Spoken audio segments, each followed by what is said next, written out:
আসসালামু আলাইকুম এভরিওয়ান, সবাই কেমন আছেন? আজকে একটা নতুন রেসিপি নিয়ে চলে এসেছি। কে কে এটা ট্রাই করেছেন প্লিজ আমাকে একবার হলেও জানাবেন। ঠিক আছে, তো আজকে আমি রেডি করছি পনির এগ কারি।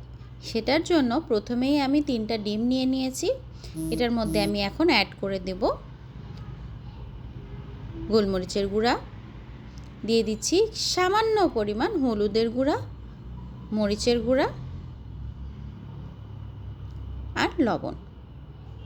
খুব ভালো মতো এগুলো মিশিয়ে নিব। এই যে মেশানো হয়ে গেছে, এখন আমি ঢাকনা বন্ধ করে এটাকে ভাপিয়ে নিব। ঠিক আছে, ভাপা হয়ে গেলে উঠিয়ে নিলাম। এই যে সামান্য একটু তেলে একটা প্যানের মধ্যে গরম হয়ে আসলে আমি এই যে ডিমগুলোকে পিস পিস করে কেটে নিয়েছিলাম ভাপানোর পরে, এটা আমি তেলে একটু এপিটোপিট করে ভেজে নেব। খুব কড়া করে ভাজার দরকার নেই, এপিটোপিট করে ভাজলেই মানে জাস্ট 1 মিনিটের মধ্যেই এটা ভাজা হয়ে যাচ্ছে। এপিটোপিট করে ভেজে একটু গোল্ডেন ব্রাউন হয়ে আসলেই উঠিয়ে ফেলবো। আর সেম তেলের মধ্যেই আমার পনিরগুলো, কুকিং পনির আমি এখানে নিয়েছি, সেগুলোও আমি একটু গোল্ডেন ব্রাউন করে ভেজে নেব। এই যে গোল্ডেন ব্রাউন হয়ে গেছে, সবগুলো আমি সাইডে রেখে দিচ্ছি। এখন একটা কড়াইয়ের মধ্যে তেল নিয়েছি, তেলটা গরম হয়ে আসলে আমি দিয়ে দিচ্ছি পেঁয়াজ কুচি। পেঁয়াজটাকে একটু নরম করে নেব তেলে ভেজে। একটু নরম হয়ে এসছে। এখন আমি এটার মধ্যে 1/2 টিস্পুন আদা রসুনের পেস্ট দিয়ে দিচ্ছি। মানে আদার পেস্ট 1/2 টিস্পুন দিয়েছি আর রসুনের পেস্ট 1/2 টিস্পুন দিয়েছি।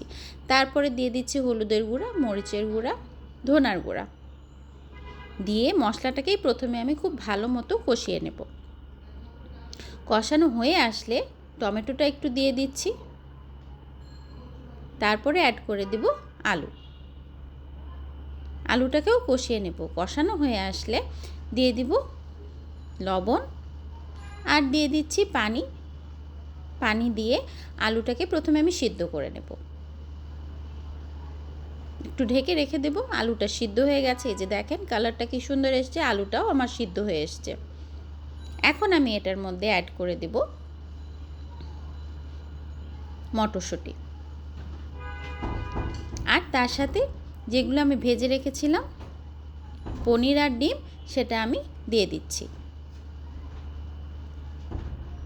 জাস্ট একটু ফুটে আসবে, জাস্ট 1-2 মিনিটের মধ্যেই হয়ে যাবে।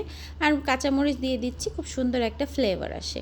একদম রেডি হয়ে গেছে। দেখেন আমার কারিটা খুবই টেস্টি কারি, ট্রাই করবেন। দেখতে কেমন হয়েছে সেটাও জানাবেন। এখন সার্ভ করার পালা। একটা ডিশে সুন্দর মতো সার্ভ করে নিলাম। আর শীতকাল মানেই একটু ধনেপাতা তো লাগবেই, ফ্লেভারটা না হলেই ঠিক জমে না, তাই না? তো একটু ধনেপাতা দিয়ে সুন্দর মতো টেবিলে সার্ভ করে দেবেন। বাচ্চা থেকে বড় সবাই খেতে পছন্দ করবে। Thank you everyone.